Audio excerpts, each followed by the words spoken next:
Okay, and welcome back to Critical Weight Theory, where sometimes I explore the big questions about how we live together on this planet and what it'll take to make a better future and all that kind of, hopeful sounding stuff. So today I want to start with a quote from the legendary anarchist and activist Emma Goldman. She once said, quote, thinking men and women the world over are beginning to realize that patriotism is too narrow and limited a conception to meet the necessities of our time. End quote. That was over a century ago, and she was right. Maybe even more right today than she could have imagined. So, what do I mean by that? Well, here's what I'm getting at. Patriotism asks for loyalty, loyalty to a flag, a government, a set of myths. But the challenges we face today, they don't care about our borders. Climate change, pandemics, economic inequality, fascism resurging. These problems spill across maps and time zones. They demand solidarity, not just with the people who share our passports, but with everyone, everywhere. Now, I'm not saying national identity has zero value. If nothing else, you can find a place on a map. You can say, oh, that's Japan. There are people, who live there who have this background. So to criticize patriotism doesn't mean, there can be no national labels for different geographic locations or different groups. Many people find meaning in national identity. As researchers put it, patriotism can be positive identification and feelings of attachment to one's country. That sense of belonging can be comforting. But let's be honest, it's rarely enough when we're talking about planetary scale issues. And of course, it can be cynically used and abused.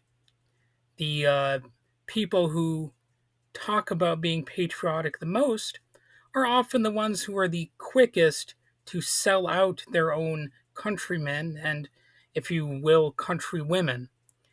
Our species is up against what scientists call planetary boundaries, the thresholds we can't cross without risking collapse.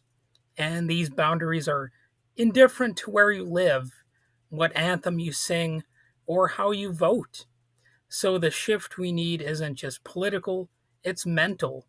We have to move from thinking like isolated nations to thinking like a global community.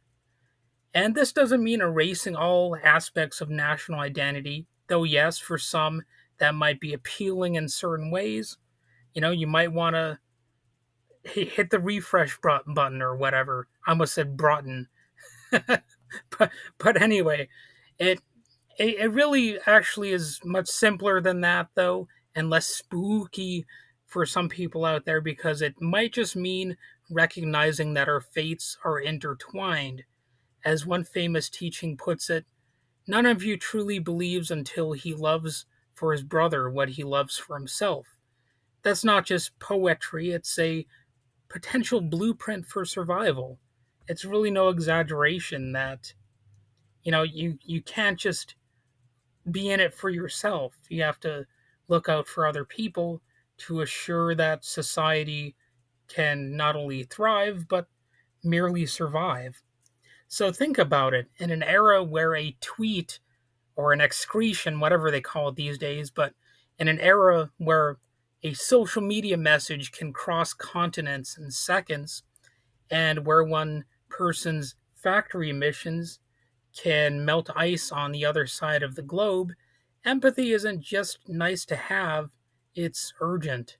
We've got to see ourselves not just as Americans or Nigerians or Japanese or Brazilians or whatever, but as citizens of the earth, members of a human guild, if you will. And here's the twist: global systems like trade, treaties, and institutions in general aren't built on the assumption that we're all friends.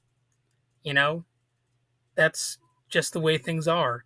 They exist precisely because sometimes we're not. As one UN policy thinker put it, this isn't a system designed because we're all friends, it's designed precisely because sometimes we're not. So I was kind of paraphrasing that, you know? And yet, cooperation remains our only real shot. So we need to try to create institutions that better make people into allies so we're less at odds with each other. And that would ultimately include a broader worldview, a less limited conception of what a good citizen can be or what have you. So as we navigate the mess and the promise of the 21st century, let's remember Emma Goldman's wisdom. Let's trade the narrow vision of patriotism for the wider, deeper solidarity of all people. This isn't just some utopian dream or whatever you want to call it. It's the next stage of human evolution and the one that might just keep us alive.